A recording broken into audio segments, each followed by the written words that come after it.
Hi guys, another day, another vlog, and for today's video, I would like to show you our celebration of Independence Day, the Philippine Independence Day in Haugalanna. As you can see, there's a lot of happening in the street. Allah, we had street dancing and parade, and we also have this Pinoy fiesta with food festival. So there's a lot of food. There's ubi mamon in there. We have shown you here today our loudness. There's a lot of noisy people here. Filipino very noisy.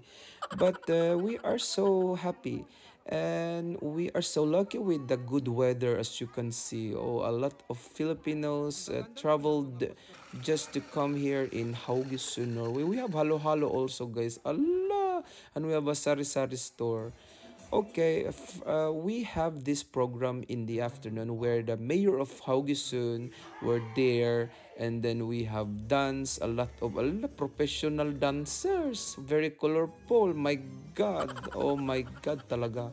And then you can see we have to have a program for the kids, and this one is the Lakbay guitar duos all the way from Philippines. Oh my God! And we have this Igorot dance and a lot of more kids to show.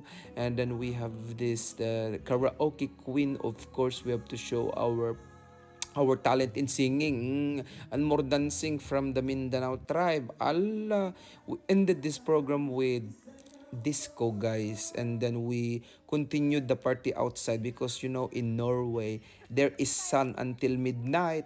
So we did not stop the program. And then we ended up with salo salo to give all our volunteers and supporters and people